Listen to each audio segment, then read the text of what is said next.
بسم اللہ الرحمن الرحیم۔ پیارے دوستو، ایک ایسا شخص تھا جو کہ مردہ عورتوں کے ساتھ زنا کیا کرتا تھا۔ یہ دراصل کفن چور تھا۔ پھر اس نے مردہ عورتوں کے ساتھ زنا کرنا شروع کر دیا۔ پھر اس کا کیا انجام ہوا؟ آج کی اس ویڈیو میں آپ کو اسی سے متعلق اہم ترین معلومات فراہم کریں گے۔ ویڈیو میں آگے بڑھنے سے پہلے ویڈیو کو لائک کر کے چینل کو سبسکرائب ضرور کر لیں۔ السلام علیکم دوستو، امید ہے آپ سب ٹھیک ٹھاک ہوں گے اور خیریت سے ہوں گے۔ پیارے دوستو، ایک مرتبہ حضرت عمر رضی اللہ تعالیٰ عنہ روتے ہوئے حضور نبی کریم صلی اللہ علیہ وآلہ وسلم کی خدمت میں حاضر ہوئے۔ آپ نے وجہ پوچھی تو عرض کیا کہ یا رسول اللہ صلی اللہ علیہ وآلہ وسلم، دروازے پر ایک نوجوان رو رہا ہے جس نے میرا دل جلا دیا ہے۔ آپ نے فرمایا، عمر اسے اندر لے آؤ۔ وہ نوجوان روتا ہوا آپ صلی اللہ علیہ وآلہ وسلم کی خدمت میں حاضر ہوا۔ حضور صلی اللہ علیہ وآلہ وسلم نے اس سے رونے کی وجہ پوچھی۔ کہنے لگا، یا رسول اللہ، میرے گناہوں کا ڈھیر مجھے رلا رہا ہے اور مجھے جبار سے ڈر آتا ہے، وہ مجھ پر غضبناک ہوگا۔ آپ نے فرمایا، نوجوان، کیا تو نے اللہ کے ساتھ کسی کو شریک ٹھہرایا ہے؟ عرض کیا، نہیں۔ کیا تو نے کسی کو جان بوجھ کے ناحق قتل کیا ہے؟ عرض کیا، نہیں۔ آپ نے ارشاد فرمایا کہ اللہ تعالیٰ تیرے گناہوں کو معاف فرما دے گا، اگرچہ 7 آسمان 7 زمینیں اور تمام پہاڑوں کے برابر ہوں۔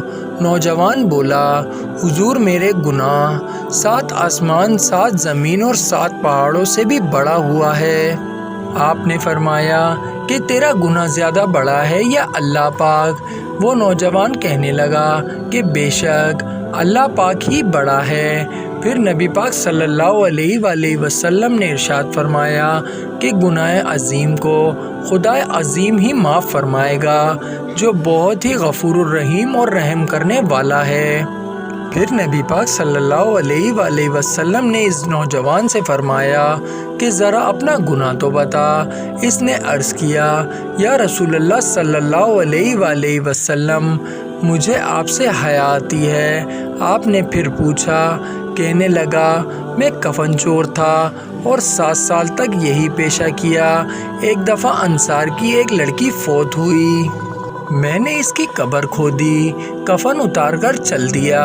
ابھی تھوڑی دور ہی گیا تھا کہ شیطان نے مجھ پر غلبہ پایا اور میں نے لوٹ کر اس لڑکی سے زنا کر لیا۔ ابھی میں قبر سے نکل کر تھوڑی ہی دور گیا تھا، کیا دیکھتا ہوں وہ لڑکی کھڑی پکار کر کہہ رہی ہے، اے نوجوان، تجھے قیامت کے دن جزا اور سزا دینے والے سے حیا نہیں آتی، جس وقت وہ اپنی کرسی فیصلے کے لیے رکھے گا اور ظالم سے مظلوم کا بدلہ دلوائے گا۔ تو مجھے مرنے والوں کے مجمع میں ننگا کر کے چل دیا ہے اور میرے اللہ کے روبرو مجھے بحالت جنابت حاضر ہونے میں مجبور کیا ہے۔ یہ سنتے ہی حضور صلی اللہ علیہ وآلہ وسلم اچل کھڑے ہوئے اور فرمایا کہ تو فاسق ہے، یہاں سے چلا جا، تیرے لیے تو آگ ہی بہتر ہے۔ نوجوان وہاں سے نکلا۔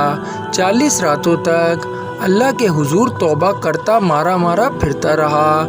40 راتوں کے بعد آسمان کی طرف سر اٹھا کر کہنے لگا، اے محمد صلی اللہ علیہ وآلہ وسلم کے خدا، اگر تجھے میری توبہ منظور ہے تو رسول اللہ صلی اللہ علیہ وآلہ وسلم کو اس کی خبر دے دے، ورنہ پھر آگ بھیج کر مجھے جلا دے اور آخرت کے عذاب سے محفوظ کر دے۔ اتنے میں اللہ پاک نے حضرت جبرائیل علیہ السلام کو نبی پاک صلی اللہ علیہ وآلہ وسلم کے پاس بھیجا اور فرمایا کہ ان کو جا کر خبر کر دیں کہ ہم نے اس نوجوان کی توبہ کو قبول فرما لیا ہے۔ پیارے دوستو، اس واقعے سے ہمیں یہ سبق ملتا ہے کہ ہم زنا جیسے بڑے گناہ سے بچے رہیں۔ اس شخص نے تو مردہ عورت کے ساتھ زنا کیا تھا، جس کا گناہ پھر بھی شاید کم ہیں، لیکن جو لوگ زندہ کے ساتھ زنا کرتے ہیں اس کا بہت بڑا عذاب ہے۔ اللہ تعالی ہمیں اس عذاب سے محفوظ رکھے۔